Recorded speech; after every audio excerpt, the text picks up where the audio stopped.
Today's lesson is called Rip Van Winkle.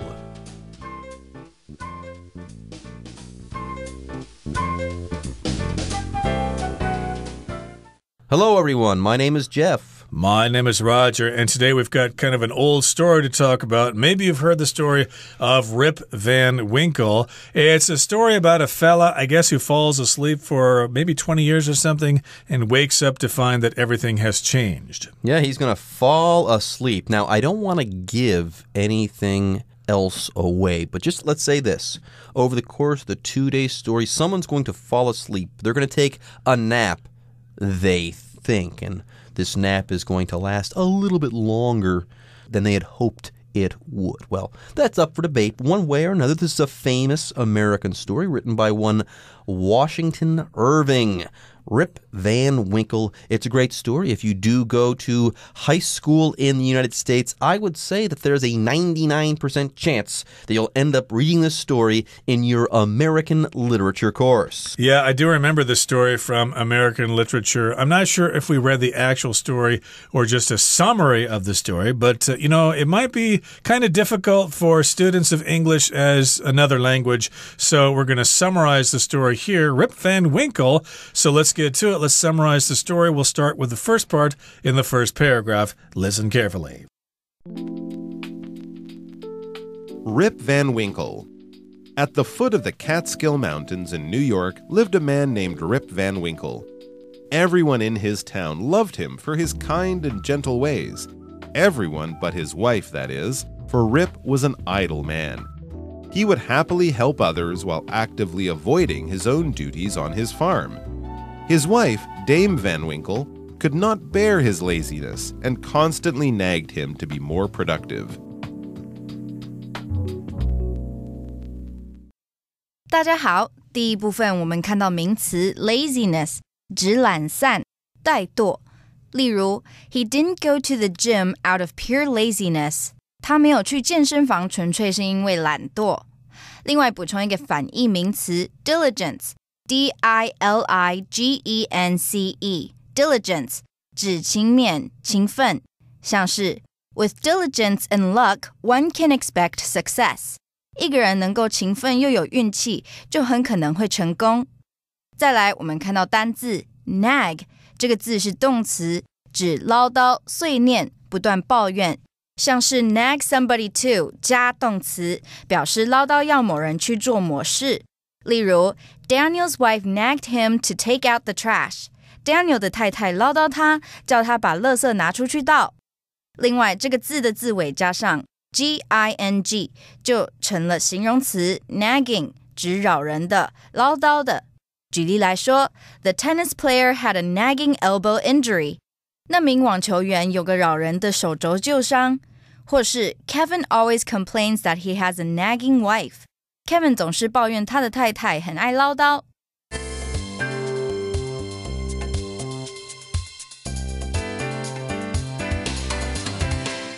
Okay, let's get started on our story. It's called Rip Van Winkle. By the way, that's kind of a spooky title, I've always thought.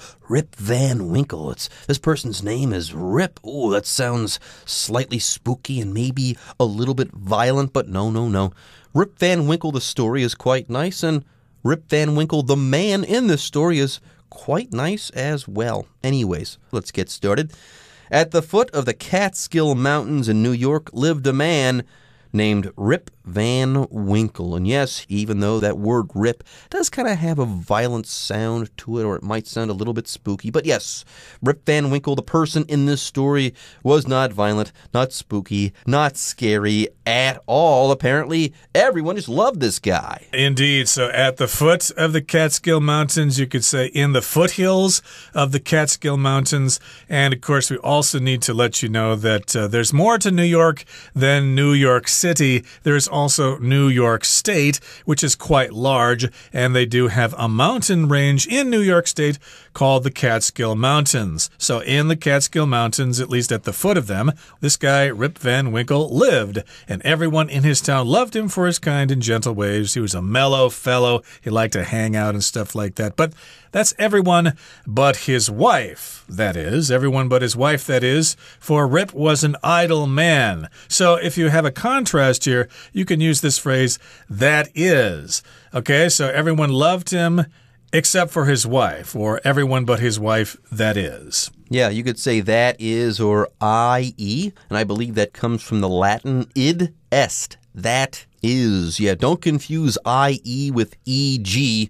E-G stands for example. You're going to be giving an example. Anyways, Rip Van Winkle, he was a nice fellow. Everyone in town really liked this guy. They loved him. He was kind and gentle. Yeah, he just had that way about him. So he was a popular guy in town. Everyone liked him except his wife. Yeah, his wife did not like her husband all that much. Why?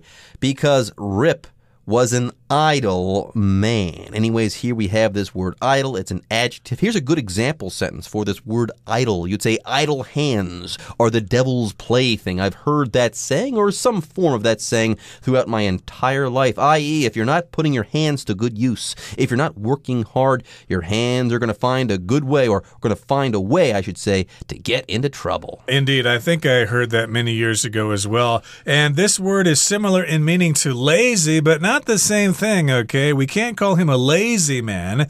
He probably is very energetic when he plays games with his friends and stuff like that, but he was kind of idle. He wasn't working hard. He didn't think hard work was important, and he would happily help others while actively avoiding his own duties on his farm.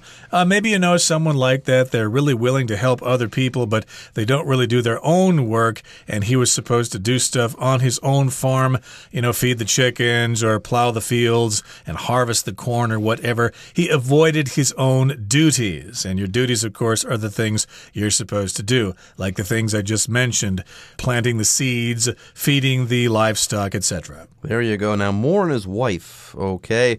Dame Van Winkle could not bear his laziness and constantly nagged him to be more productive. Yes, be more productive. Do more. Be a better provider. Be enterprising. Work hard. Impress me. Rip, do a better job with the farm and with other things besides. I don't know, start a small business on the side. One way or another, stop being so idle. Stop being so lazy.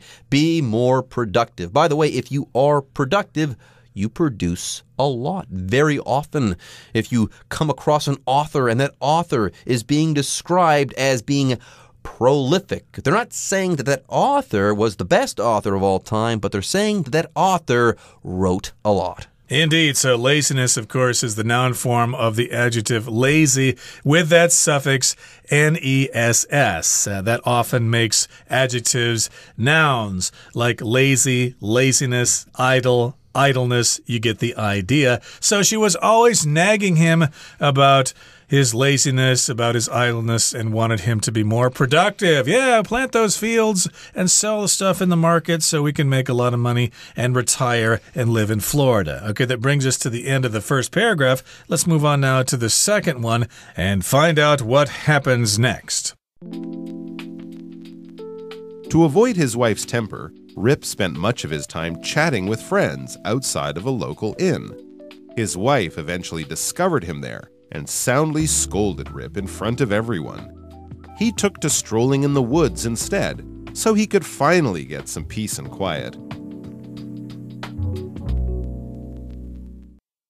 第二部分我们看到副词 soundly 指彻底的、完全的、明智的。举例来说 My advice was soundly rejected by the manager. 我给的建议被经理彻底的否决了。或是 Her baby slept soundly the entire afternoon. 她的宝宝整个下午睡得非常熟。再来，我们看到一个片语 take two 加上动词 ing 表示开始从事点点点，形成点点点的习惯。例如I took to drinking coffee every morning in my freshman year in college. 我在大一时开始习惯每天早上喝咖啡。另外，这个片语还可以有以下两种用法。第一 take two 加上名词，指开始喜欢点点点，受词可以是人或事物，像是 Although the children didn't take to their babysitter at first, they grew to like her. 尽管孩子们一开始并不喜欢他们的保姆，但他们渐渐喜欢上他了。或是 Maria began to take to stinky tofu after she tried it a few times. Maria 尝试吃了几次之后，开始喜欢上臭豆腐。第二 take to 加上地方，指前往某地。例如 The ship was loaded up with supplies before it took to the sea. 船只在出海前装满了补给品。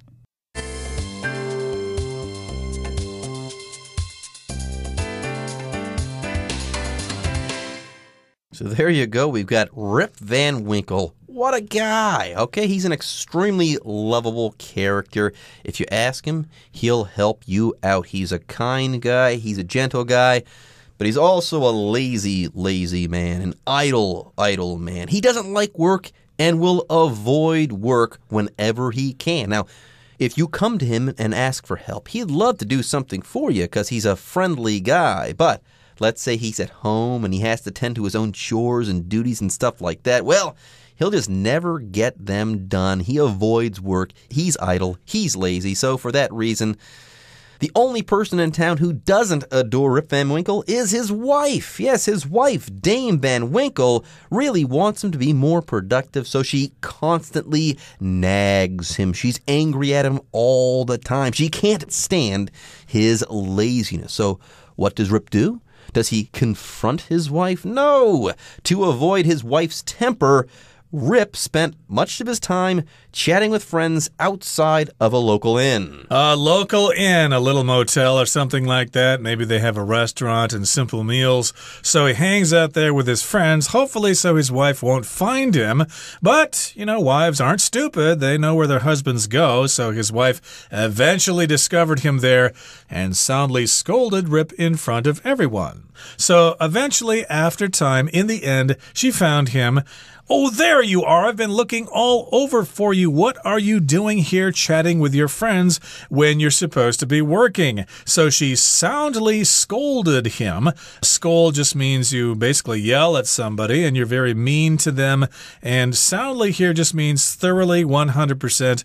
And I guess she did it so everyone there could hear. And that would be very embarrassing for him. He would really lose face in front of his friends. So here we got Rip. He's just been scolded and humiliated by his wife in public. So at that point, he knows, well, I can't hang out with my friends outside this inn anymore. What am I going to do to avoid working on the farm? And by extension, how am I going to avoid my wife as well and her temper and her nagging? Well, he thought this over and he thought, you know what? Instead of hanging around this inn and talking to people, I'm going to start taking long walks to get away from Dame Van Winkle. Yes, he took to strolling in the woods instead, so he could finally get some peace and quiet. So instead of hanging out in front of the inn and chatting with his friends, he took to or started strolling in the woods. By the way, if you stroll, you take a leisurely walk and you are not in a rush. You're not in a hurry to go anywhere or do anything. When you take a leisurely walk, you're taking a stroll and you're not worried about the time. Yep, and took to here is a phrase. It's the past tense of the phrase to take to, which means you start doing something on a regular basis. So I could say, for example, recently I took to photography.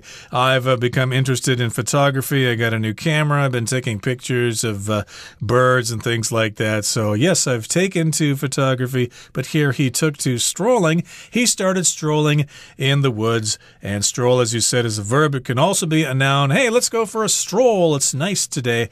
And he did that instead of hanging out with his friends so he could get some peace and quiet. Finally, he could get away from his nagging wife. Maybe he should have been working hard in the fields so his wife wouldn't scold him, but he was not going to have any of that. He decided to go for a stroll in the woods.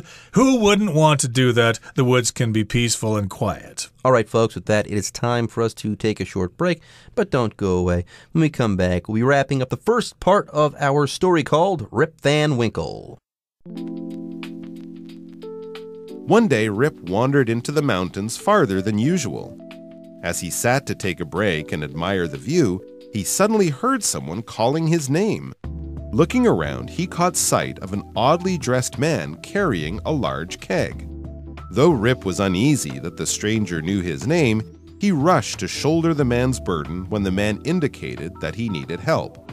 He then led Rip to a small valley, where several strange-looking men were solemnly playing a game of ninepins.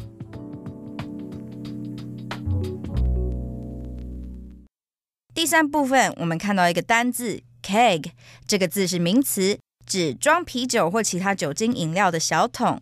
例如 They don't sell keg beers in the market. 市场没有卖桶装啤酒。最后，我们看到副词 solemnly， 指严肃的、庄严的、郑重的。举例来说 Everyone gathered around the grave solemnly as Jack began his speech. 随着 Jack 开始他的演说，所有人严肃地聚集在墓边。另外，这个字去到字尾 ly 就成了形容词 solemn， 指严肃的、郑重的。像是 A solemn event was held to honor all the soldiers who sacrificed their lives to protect our country. 这场庄严的活动是为了致敬所有因为保护我们国家而牺牲生命的军人而举办的。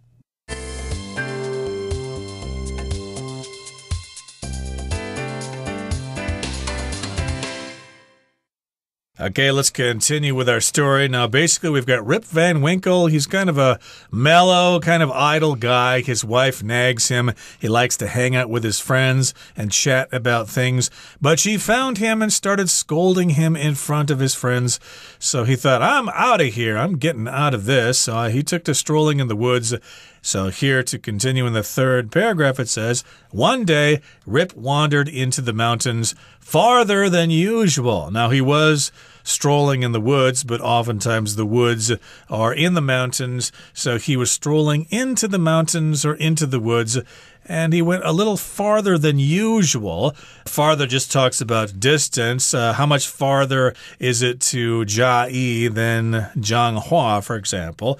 But in this particular case, yes, he went further in or farther into the woods than he normally does. And if you do that, you might get lost. So, next, he sat down to take a break. Okay, makes sense. You're in the mountains, you're taking a walk. Sometimes you want to stop and take in the scenery. And yes, as he sat to take a break and admire the view, he suddenly heard someone calling his name.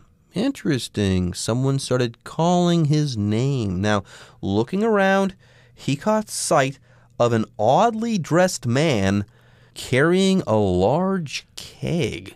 Now, I said during the introduction that this is not a spooky story or a scary story, but you know what?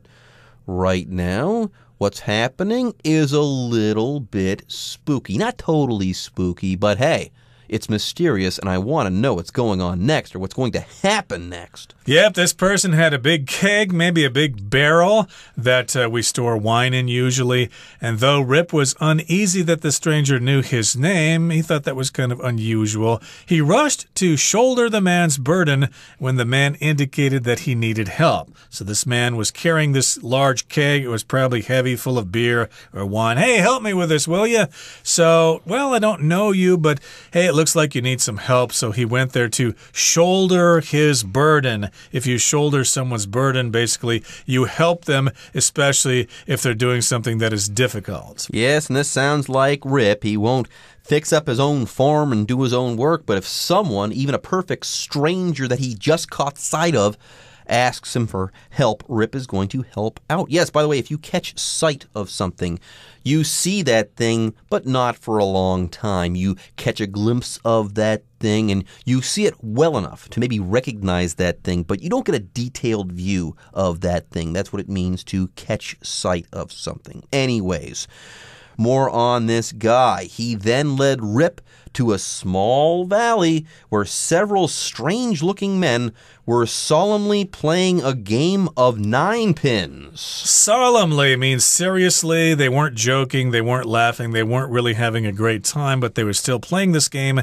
Ninepins, I think, is a game that's common in England. I think it's similar to bowling. I've never played it myself. Nor have I, but here we've got these strange-looking men solemnly playing a game of ninepins. So this is not spooky, but it is a little bit strange. Anyways, folks, we are going to have to end today's story on that, but don't worry, we'll be back with more next time. For now, let's hear from the Chinese teacher.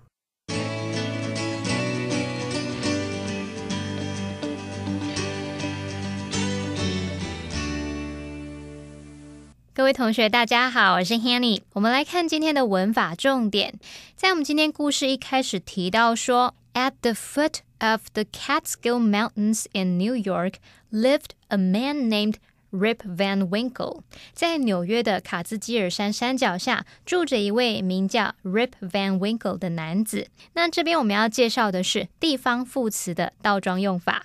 好，当我们要强调表示地方的副词或是副词片语时，或是当你的主词带有比较长的修饰语的时候，我们可以把这个地方副词或是副词片语移到句首来做强调。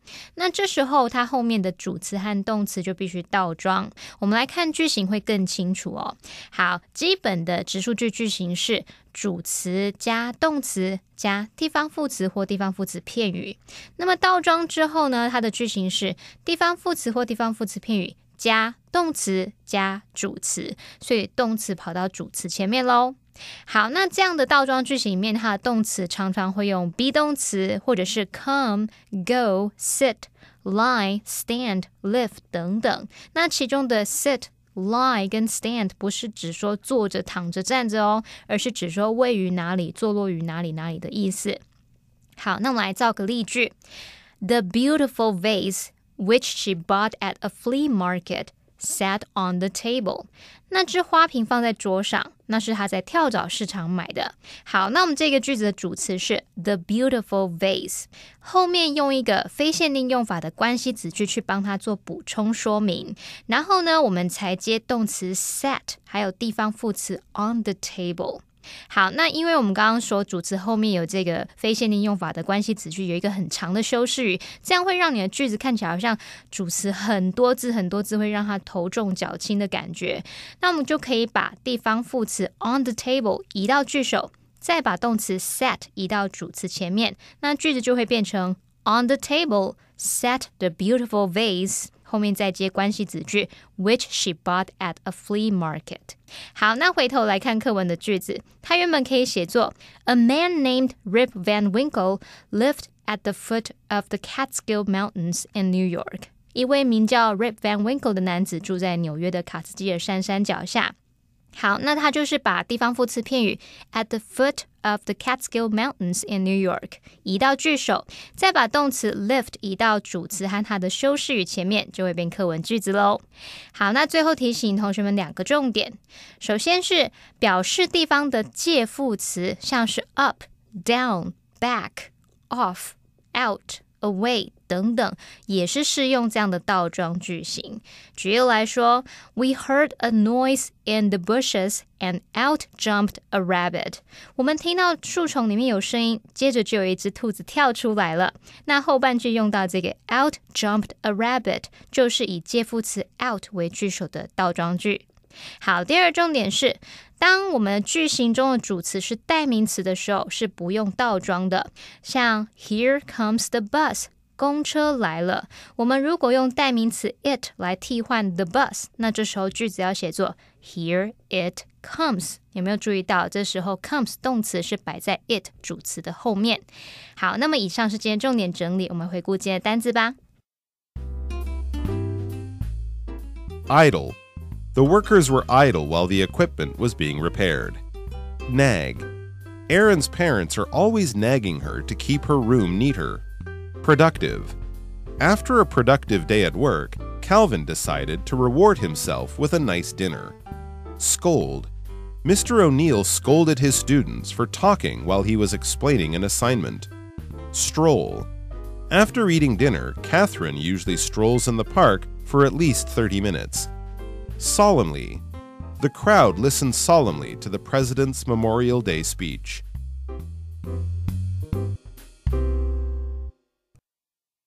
Okay, everyone. With that, today's article is now complete. But, as always, we sure hope that you guys have enjoyed reading along with us. Anyways, I'm Jeff. I am Roger. See you next time.